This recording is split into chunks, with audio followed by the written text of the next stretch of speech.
Okay, today is March the 19th, 6:17 a.m. I've been telling you we're going to do Dan Nutt's audio recording interview with Police Lieutenant Jacob Morris, and we're going to do that now. This way I can download this whole thing to YouTube. Alrighty, the date is July 3rd, 2024. Lieutenant Morris on the phone with Councilman Dan Nutt in regards to investigation 24-25099. Councilman Nutt, can you hear me okay? Yes, I can. I know there's a lot of people to talk to here, and so I'm trying to kind of do this over the phone. Obviously, I know your voice, so I'm comfortable that it's you. But with that being said, I am recording, and the reason I actually have you on the phone, sir, is I'm reaching out to talk to you about a little what you know about an incident that happened after the regular city council meeting on Monday, July 1st, so just a couple days ago. Yes. Right at the conclusion of the meeting, Mr. Garen Petty and Brianna Dahl, the clerk of council, had a interaction. I've gotten word that you may have had information about that, and that's why I'm calling you today. Okay. and hoping to conduct an interview. If you have any questions at any time, feel free to just stop me, let me know. But in the meantime, it'd be most helpful. Do you recall the incident I'm talking about, the situation? Yes, sir, I do recall, yes. Okay. So if you can, it would be helpful if you would just reach out to me. Let me know, kind of like in almost like a story fashion, what happened, kind of beginning with that incident, though. You don't have to walk through the entire council meeting or anything like that unless there's something in that meeting that is kind of relevant to that interaction between those two individuals. But if you can, okay, just let me know, what you saw, how you became alerted to things, and then walk me through it like a story. Absolutely. Okay, so, it was at the end of our council meeting. It was adjourned. I was actually at my desk just gathering my things up. And I kind of heard, a ruckus, a loud yelling type sounds. I didn't know, I was kind of doing my own thing. And then I happened to actually look up, and I saw Mr. Petty, who came out of the, what you want to call the gallery, I guess, into the council area over more by where the mayor sits, past the knee wall. At that point in time, I was still standing at my desk. I did notice that he was very, very animated. I wouldn't say raising his voice, I would actually say yelling. He was making a whole lot of hand gestures, pointing directly at Miss Dahl, and just being very overly aggressive. In my opinion, people get animated at city council. I'm actually glad that people want to be involved, and, spirits are, passions run high sometimes. This is not what that was. It was excessive, and it was extremely aggressive. Right when I had noticed that, and I don't know how many minutes it was going on. Like I said, I did hear something occurring, but I was just kind of shuffling my papers together. And when I happened to look up, when I noticed that. So I did try to head in that direction. When I had gotten up from my desk, he was still, frankly, screaming at Brianne. She was looking as straightforward. I think she was still sitting at that point in time as she could. You could see it on her face. Her complexion changed. She was, I don't want to infer how she was feeling, but she looked like she was being overwhelmed, let's say, by the interaction. I tried to make my way over there. Miss Kempton had actually stood up and was kind of standing in the way a little bit, so I had to say, excuse me, let me get by. At that point in time, I also then did notice nobody was actually truly interacting with Mr. Petty, which was rather concerning. The only person I did see over there doing anything in Mr. Petty's direction was, I believe it was President Arredondo. He was kind of like motioning with his hands just to kind of like shoo, like back away, get away, something like that. That's the only thing I kind of noticed at that point in time. By the time I actually literally got over to where the situation was happening, Mr. Petty was actually walking back out of the council area, out past the knee wall, back into where everybody sits. At that time, just went straight to Brianne, asked how she was, is she all right? That whole type of situation. Followed her back into the office and just tried to be in that vicinity close to her just to make sure she was okay. I did look out of council office into chambers. I noticed Mr. Petty coming out of council chambers, and it did seem as if he was going to try to walk into council office. I just kind of not blocked the door, but I did stand in front of her desk, which is still roughly, 2-3 feet from the door, just to make sure that he knew that there was at least a presence there. At that same time, I know Mr. Demakia was actually on the phone. I believe he had called the chief as soon as he kind of walked out of there too, just to kind of let Chief McCann know the situation, what was going on. Right at that time then, Fran was saying she needed a minute. She did actually go to the restroom, took a few minutes, I believe, composed herself, came back in the council chambers, and at that point in time, I do believe Mr. Petty had left, or at least left the building. And then myself, and I want to say perhaps it was Miss Moon. I will have to double check that. I think it was actually Miss Carter, actually. We just made sure that we walked Brianne out, and then I just waited until she got into her car and actually started to pull away to make sure there was no, issues outside the building. Other than that, I think I'm capturing everything. I think I'm remembering it properly, but that's my recollection. Okay, and I appreciate that. Again, it's only as everybody kind of has a little different piece of the puzzle. With the things that stick out to them or that they remember clearly may be different from with others, but when you put all that together, it does kind of usually form a pretty accurate or sound big picture that makes sense, and you're able to kind of deduct at least a really, to a good extent, what happened. But with that being said, just a couple of quick questions on some of the things that you mentioned that I'd like to kind of go a little deeper into. One thing was when this interaction happened, you said you were at your desk when Mr. Petty, or you became alerted to what you described as Mr. Petty was yelling. That kind of got you to look over from where you were at your desk, and they were obviously right where Brianna sits. Yeah. Right, he was behind where the mayor sits, kind of on the other side of her desk, or that L-shaped desk, right? Yeah, that's correct. Yeah, I would say. I'm kind of. I'd say he was maybe 4 feet from her, but yeah, that mayor. Yeah, the mayor's desk is angled. He was definitely even behind necessarily where the mayor sits, I'd say. So yeah. Okay, and you said Brianna looked overwhelmed. What do you mean by like that? I mean, overwhelmed, like overworked, or overwhelmed? I guess. What do you mean? Sure. Yeah. I guess I don't know maybe the proper term for it. She was very.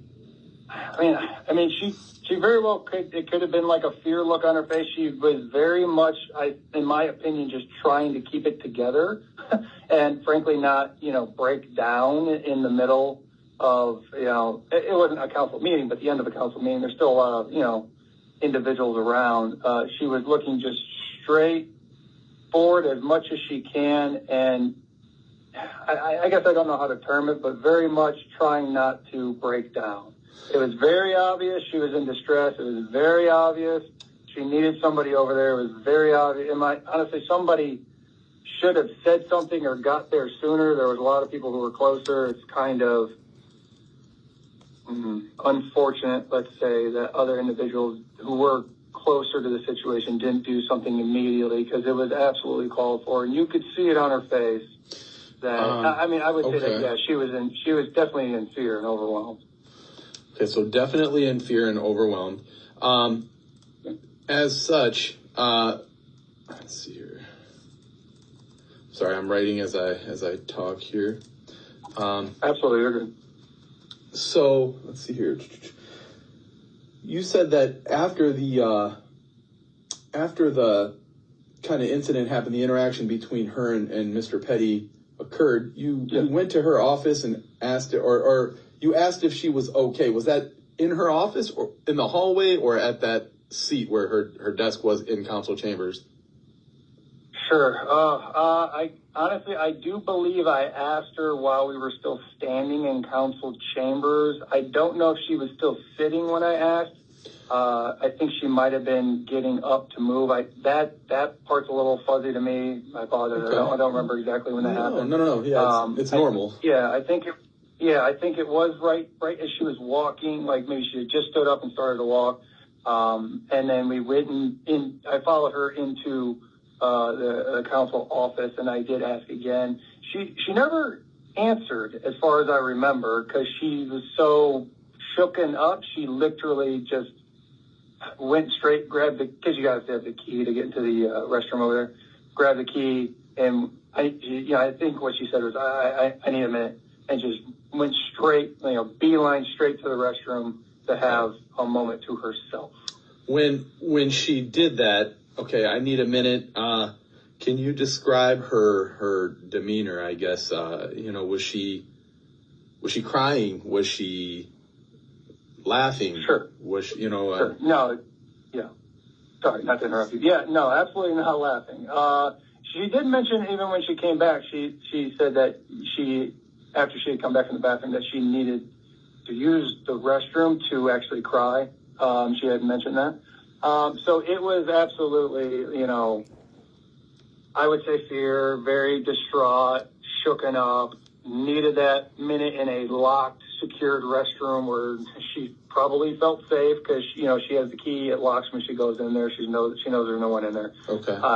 I'm assuming a few things, but I mean, that's kind of the vibe I got. Sure. She needed to get the heck out of there, let's put it that way, and just kind of be to where she could have her emotions, probably a little bit more in private. I mean, I'm assuming she doesn't probably want to break down in front of council members and the mayor and, stuff like that. Yeah, understandable too. How long have you been on council, Mr. Nutt? Second term, 3 years. So 3 years. Well, 3 and some change. So a little over 3 years. And has Mrs. Dahl been there that entire time as the clerk? Yeah, she started as the assistant, but then became the actual council clerk during my first term. Have you had opportunity to work with her, occasion to work with her in this 3 years and some change? Have you worked with her pretty regularly? Absolutely, yes. So do you have a pretty good idea of what her sort of norm kind of behavior baseline is? I would say I absolutely do, yes. Did she seem like her normal self after this occurred? Absolutely not. Okay. Anything that you noticed in particular as far as articulation goes, and not to lead or anything, but the idea is that, certain things you had mentioned, or you've already mentioned that she was, quote, definitely in fear. So, what about your observations, I guess, suggested that? I mean, obviously you said that she had left and came back and literally told you that she was crying. So that's one thing. Crying is one thing that would obviously, lead you to believe that may not be her baseline, although it could be. Sure. But, any other behaviors that she was exhibiting, breath patterns, anything like that? Sure. Like I said, when I initially noticed what was occurring, and I was starting to make my way over there, trying to get over there.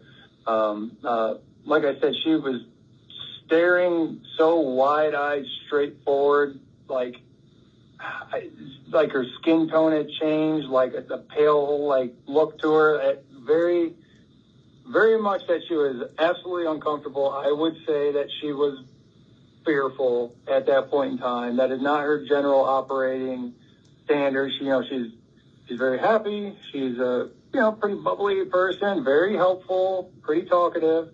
But that's just too, when I had originally asked her if she was okay, and then walking into the council office behind her, I asked her again, because, are you okay? I just want to make sure, that was kind of what I was saying. Yeah. Like I said, she didn't answer, and I don't know if she could at that point in time, and that's certainly not how she acts. I mean, she'll let you know exactly immediately, you know. And like I said, I feel like after that occurred, she had to get away, and I think that's why she went immediately. Didn't really answer any of the questions I asked. Maybe somebody else asked her in the hallway. I don't know. Yeah. But she went straight to the bathroom. That's not how she acts. It definitely got to her. It definitely bothered her. I'd say she was definitely afraid when the situation happened.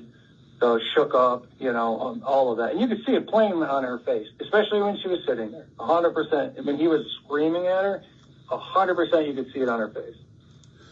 Okay.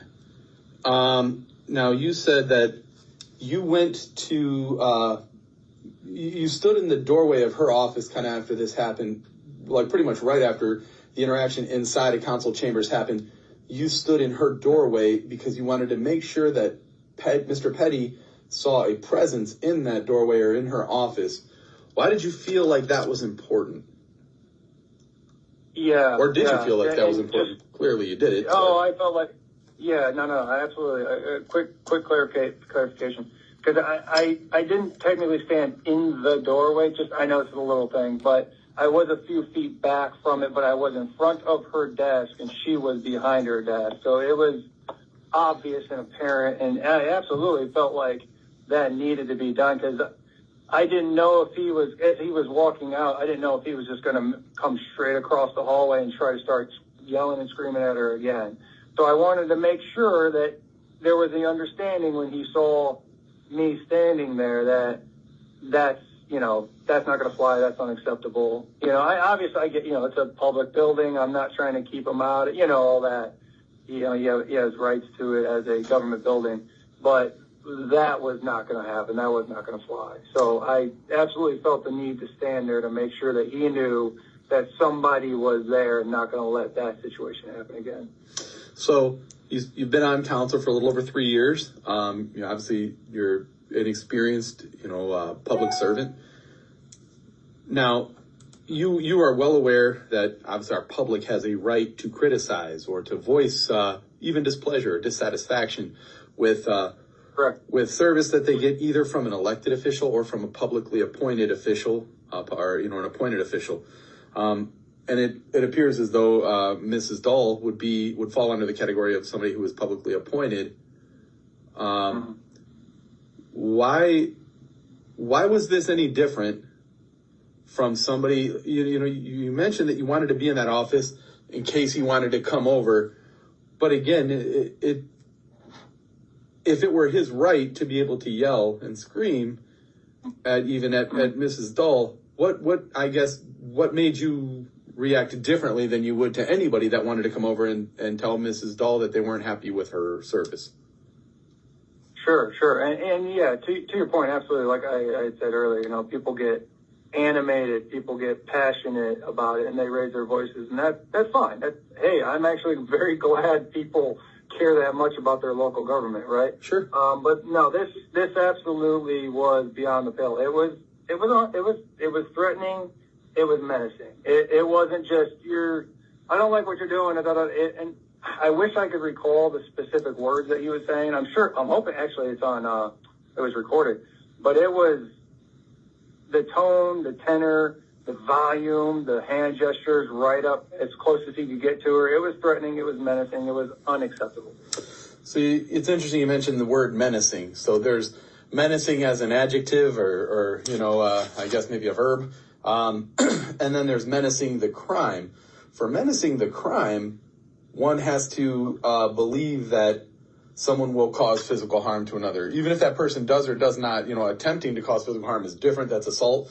But when you mention menacing, there's either a threat of physical harm, typically, or there's the belief that someone will attempt to cause physical harm. And that can be based off of a lot of things, such as mannerisms and aggressive, behaviors. Sure. Which one are you referring to here, or both, I suppose? When you say that his behavior was menacing or his actions were menacing, are you suggesting that you were afraid he would attempt to go physical, or are you saying that, what exactly are you saying? Sure. No, I can appreciate that. Yeah. I mean, I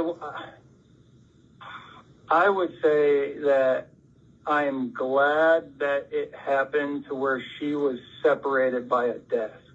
Yeah, because it was Why? It was excessive, and it was absolutely in a threatening manner. Like you said, I'm not 100% sure what the menacing standard is for, Well, put it. I mean, I think you're or whatnot. But to your point though, it was, in my opinion, it was menacing. If you were in her shoes, absolutely, you'd be afraid something was going to happen. I mean, something. What do you mean by something? I felt the need.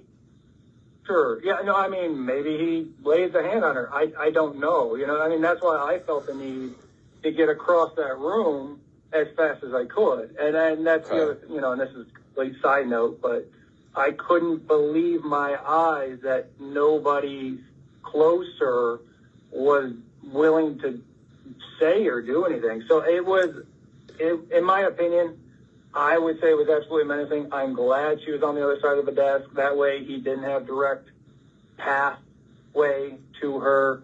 And that's why I, again, felt the need to follow her into the office and, not directly in the doorway, but, in the presence of the doorway so you could clearly see me. And then I felt like I had to follow her out to her car to make sure she got in her car safe. And that's another follow-up question too. So, and when I ask you about this, Councilman Nutt, when I ask you about, your thoughts or your fears, I don't want to confuse it. Like, I don't want you to think that you're telling me he was going to assault her, because obviously none of us, other than perhaps Mr. Petty himself, would know what his true intentions are. But there's a difference between threatening physical harm and making someone feel threatened because of your actions. And again, making someone feel threatened that you may attempt them physical harm. For example, I've taken a domestic violence where a husband stood up, smashed a vacuum cleaner against a wall right next to his wife, but purposely did not hit her. All right. Started punching holes in the walls. Yeah. She felt threatened that he may cause her, or that he would cause her physical harm had some sort of intervention not be done, i.e. calling the police.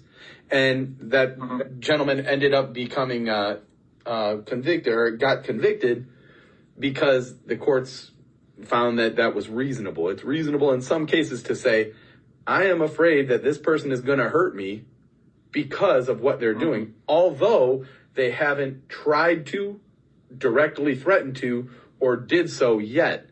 And I guess when I'm asking you, you're kind of, you're when it comes time to saying, like, what was Dan Nutt afraid of when he decided to, quote, get over there as fast as he could, and to say, I made sure somebody walked her to her car, and I made sure I was in that room. Well, was it just so that he couldn't harass her, or was it because you wanted to make sure that he wasn't going to do something more than that? Sure. Yeah. I mean, I understand what you're saying now. I guess I would say I didn't really think about it necessarily in the moment, but my actions would then, for what I felt was necessary. I mean, I would certainly hope somebody wouldn't be ignorant enough to put their hands on, anybody, but especially, the clerk in that situation. But I mean, I felt like I had to be there to make sure that he didn't get close enough to her to put his hands on her. I don't know that. No, what I mean? I don't know if that makes any sense. That makes perfect sense. So like I said, you're not necessarily indicting him with your words, nor are you necessarily saying that was his intention. But you're saying, sure, I don't know, but essentially you're saying, I believed enough that I had to do this because I was afraid that this would happen. And your concern or your fears that this could happen, your beliefs that this would happen, had you or somebody not been there to either break it up or to walk her to her car or to do something, is based on what you observed, obviously, and I guess my point is, when I ask you these questions, I know you when it gets to that point, you never want to necessarily attribute motive to someone that may not be true. But it's always true if I'm asking you what Dan Nutt felt or believed at that time. Do you see what I'm saying? So I'm not asking you to read the man's mind. I'm asking you to tell me what you were afraid of, and why you decided to stick around when maybe you didn't have to. Why you decided to walk her out to her car, to go there, and whether or not you believe that she's safe physically now. Even today. Yeah. Yeah, I would say, yeah. I mean, yes. I felt the need to make sure that I was there because I definitely was concerned that if he was able to get close enough. And I've actually been concerned that, she sits at that desk, which is obviously public, and the only thing separating is that 2 foot worth of desk, Sure.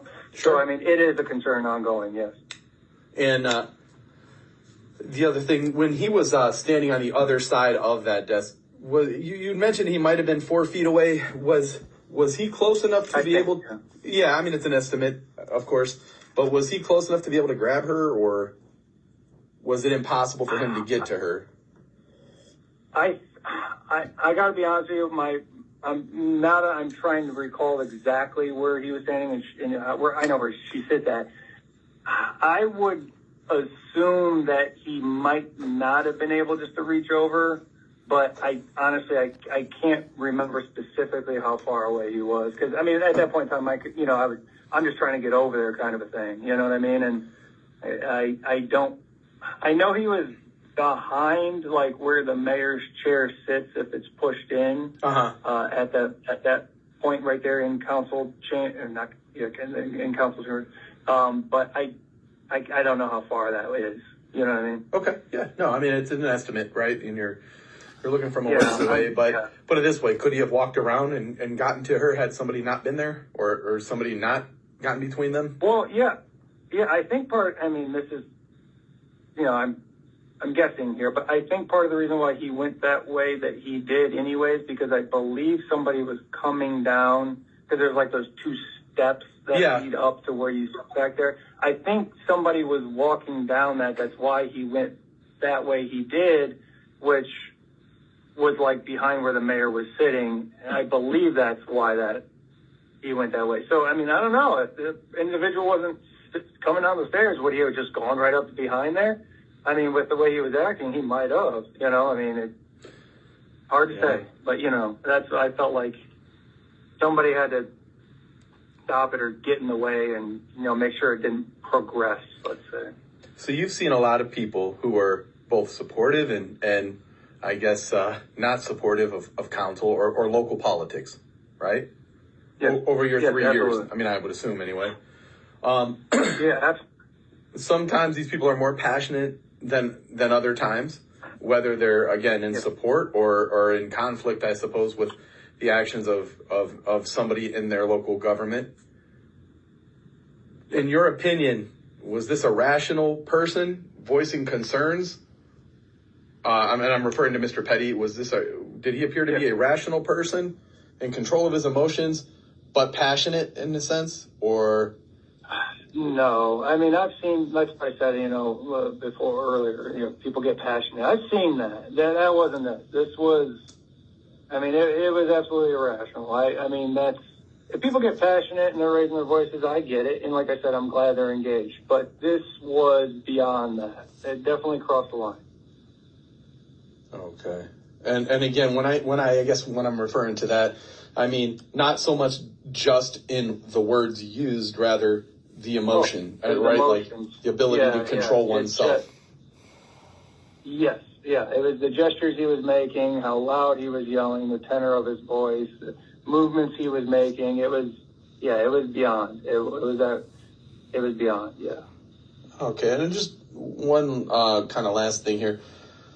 And I'm not even sure if you'll necessarily know the answer to this, but if somebody is unhappy with the clerk of court, the clerk of council, right? Do you know what his being upset was about, or why he was upset with Mrs. Dahl?